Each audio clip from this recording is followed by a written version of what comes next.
मैला आंचल भाग 2 खंड 23। तहसीलदार साहब अब नीचे नहीं उतरते हैं, ऊपर ही रहते हैं। दिन भर ताड़ी पीकर रहते हैं। रात में संथाल टोली का महुआ का रस। कभी होश में नहीं रहते हैं। सुमृत दास बेतार से रोज पूछते हैं, सोचा उपाय? मेरा तो मगज नहीं काम कर रहा है। नहीं काम कर रहा है तो लो एक गिलास, पियो साले। यदि कहीं बोले तो देख लो बंदूक। कमली की माँ दरवाजा कभी नहीं खोलती। कुएं की ओर खुलने वाला दरवाजा कभी कभी खोलती है। कमरे में अंधकार में एक कोने में एक छोटा सा दीप जल रहा है। कमली की गोदी में उसका शिशु कपड़े में लिपटा सो रहा है। कमली कजरोटी में काजल पार रही है। भट्ट भट्ट बर्र। एक station wagon Purnia Meriganj road पर भागी जा रही है। चलते समय ममता की नज़र बचाकर प्यारू ने डॉक्टर के हाथ में एक लिफाफा दिया है।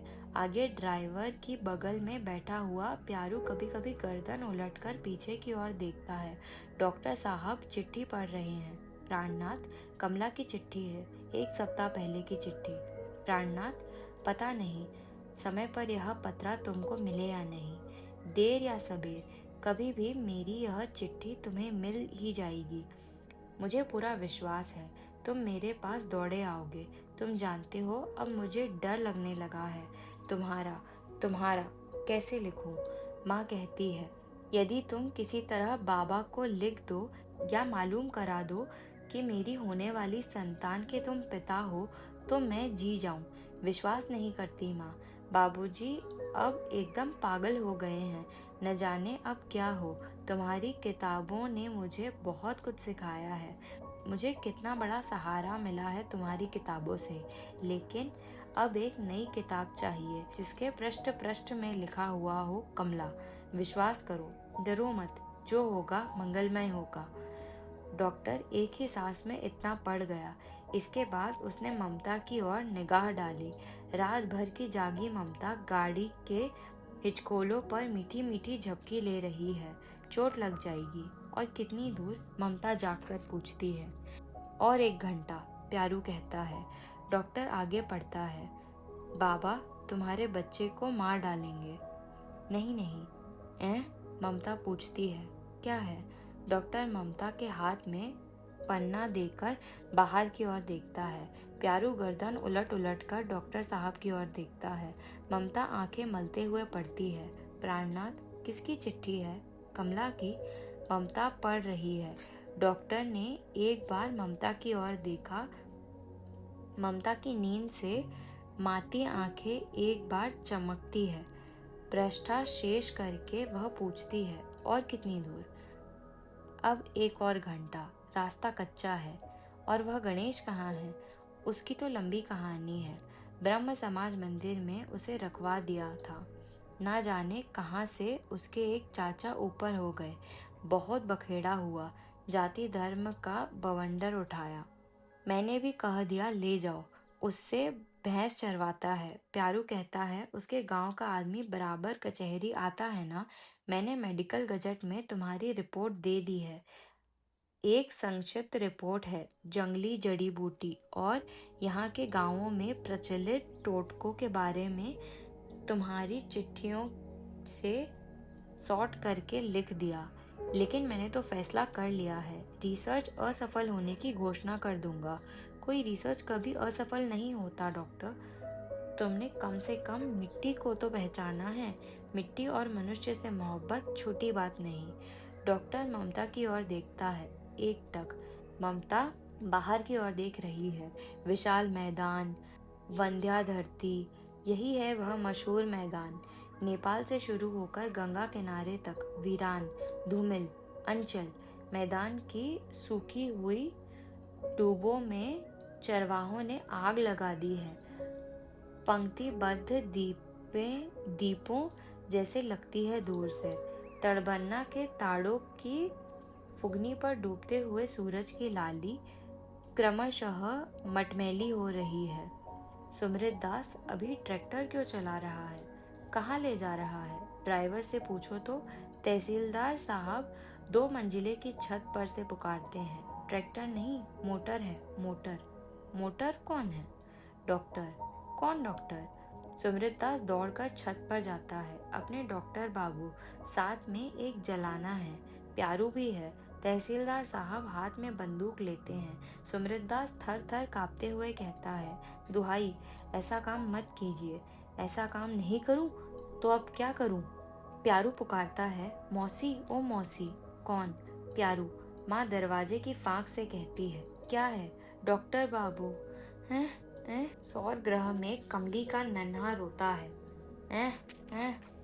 ममता जल्दी से किवाड़ के पास जाकर कहती है, किवाड़ खोलो मौसी, मैं हूँ ममता, खोलो तो पहले। किवाड़ के पल्ले खुल जाते हैं। ममता सौर ग्रह के अंदर चली जाती है। डॉक्टर अकेला चुपचाप खड़ा है। सीढ़ी पर खड़ाऊ की आवाज़ होती है, भारी भरकम आवाज़। कोई जोर जोर से पैर पलटकर चल रहा है। कौन है? डॉक्टर। तहसीलदार साहब चिल्लाते हैं। आइए बैठिए डॉक्टर बाबू। सुमृतदास मसूड़े निकालकर हंसता है। आइए। नहीं, सुमृतदास, इससे पूछो कहाँ आया है, किसके यहाँ आया है, क्या करने आया है, क्या लेने आया है, पूछो।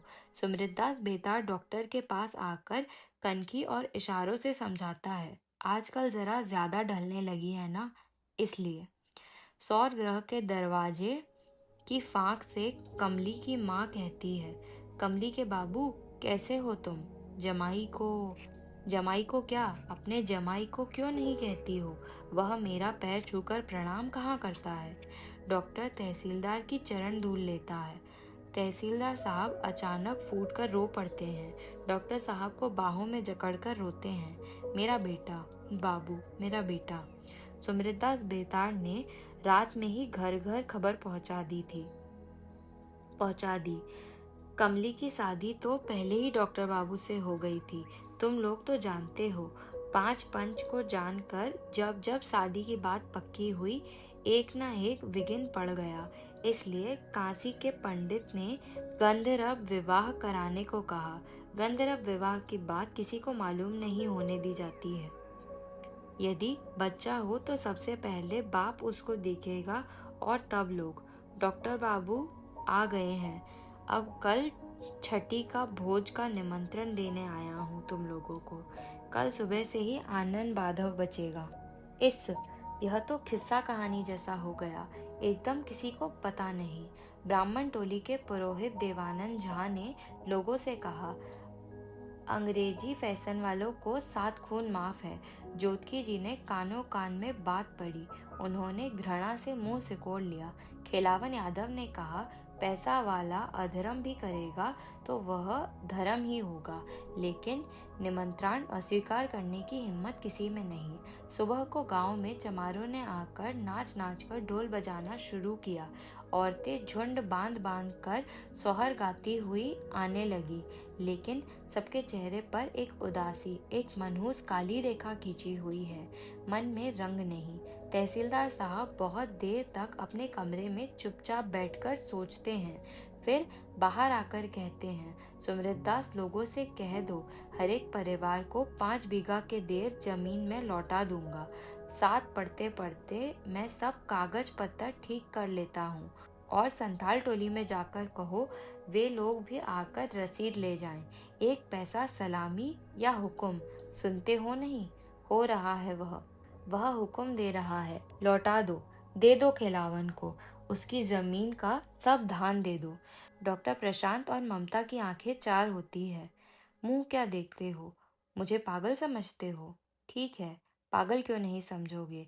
योगेश्वर कृष्ण ने अपनी सारी विद्या बुद्धि लगाकर कोशिश की, मगर दुर्योधन ने साफ कह दिया, सुई की नोक पर जितनी मिट्टी चढ़ती है उतनी भी नहीं दूंगा। जमीन, धरती, 1 इंच जमीन के लिए हाई कोर्ट तक मुकदमा लड़ते हैं लोग, और मैं 100 बीघा जमीन दे रहा हूँ। पागल हो तुम लोग, पागल तो तुम लोग हो।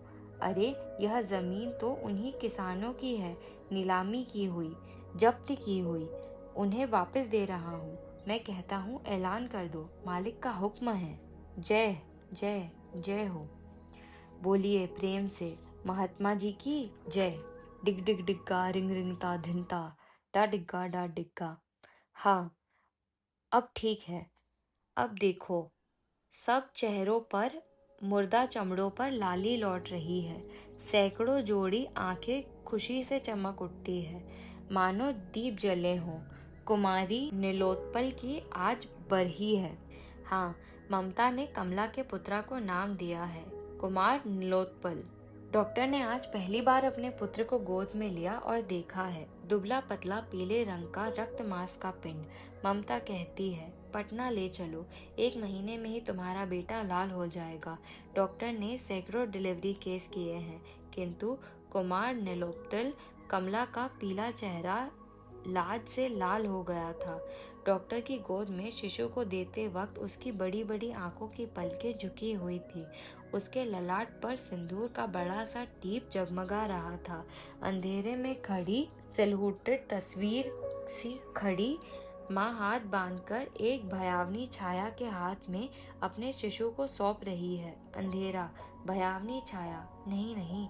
डॉक्टर ने अपने बाएं हाथ की उंगलियों से नीलोत्पल के हार्ट की धड़कन का अनुभव किया था। ओह, नन्हा सा दिल धक धक कर रहा है। सौर ग्रह में 12 दिन के शिशु की लंबी उम्र, सुंदर स्वास्थ्य, विद्या बुद्धि और धन संपत्ति के लिए मंगल गीत गाए जा रहे हैं। डॉक्टर जगा हुआ है। उसका रिसर्च, ममता कहती है, असफल नहीं हुआ है। मिट्टी और मनुष्य से इतनी गहरी मोहब्बत किसी लेबोरेटरी में नहीं बनती।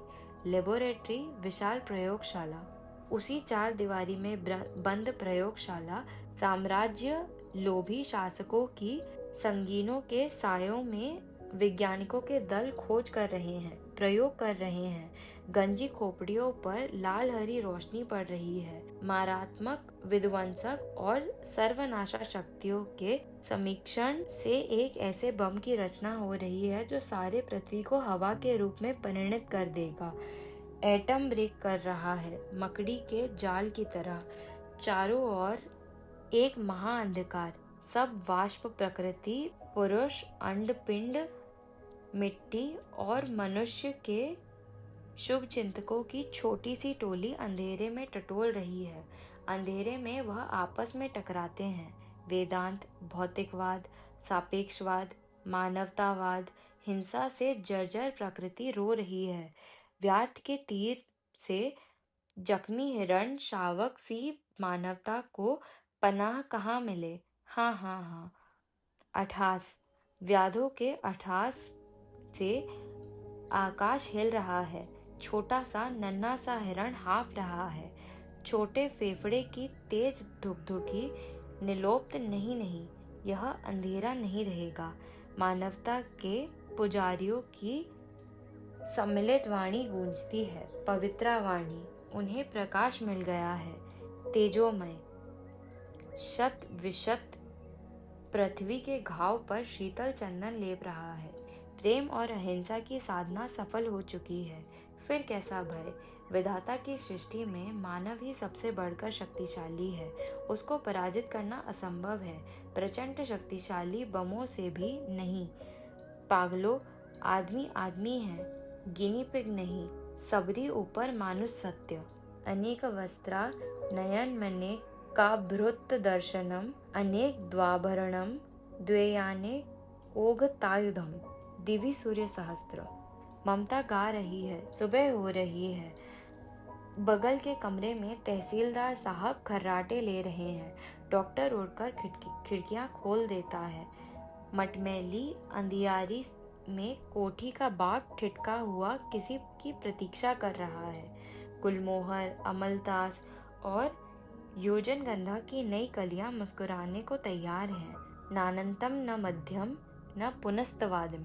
प्रशांत। ममता मुस्कुराती हुई कमरे में प्रकाश करती है। सुबह को हौले हौले बहाने वाली हवा जैसी संघ स्नाता ममता के भीगे बिखरे केश गुच्छ को डॉक्टर छू लेता है।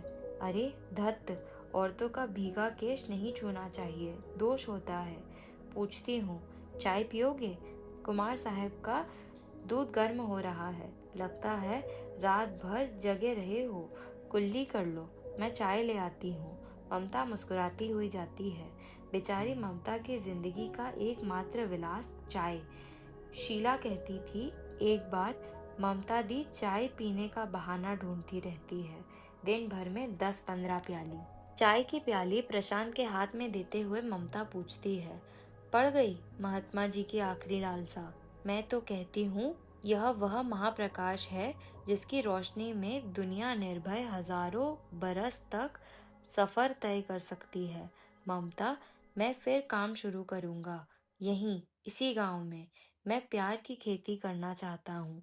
आंसू से भीगी हुई धरती पर प्यार के पौधे लहलहाएंगे।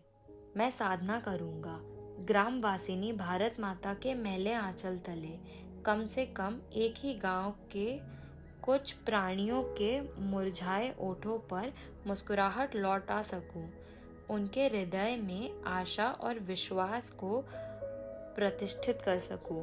ममता हंसती है। मन करता है किसी को आंचल पसार कर आशीर्वाद दूं, तुम सफल हो। मन करता है किसी कर्मयोगी के बड़े हुए चरणों की धूल लेकर कहूं, कहकर ममता प्रशांत के पैरों की ओर बढ़ती है। ममता दी, लो इसे। दूध फेंकता है। कमली अपने शिशु को गोदी में लेकर हंसती हुई आती है। दो। कैसे फेंकता है? कैसे पिलाती हो? बोतल दो। ममता आलथी पालथी मारकर बैठ जाती है और बच्चे को गोद में ले लेती है। तुमने टेबलेट्स खा लिया कमला? खा लो। प्रशांत चुपचाप ममता को देख रहा है। शरद बाबू के उपन्यासों की यह नारी अपने विश्वास पर अड़िग होकर आज भी आगे बढ़ रही है।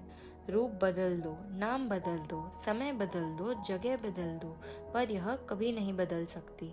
कमली पूछती है, प्यारू भी पटना चलेगा? हाँ, ममता संक्षिप्त सा उत्तर देती है। आह, नीलू रोता है। ना ना, पी लो बाबू। राजा, सोना, मानिक, नीलू, रो मत। अब रोने की बात क्या है प्यारे? ममता हंसती है। कली मुंदीपुर घाट पर चेथरिया पीर में किसी ने मानत करके एक चिथड़ा और लटका दिया।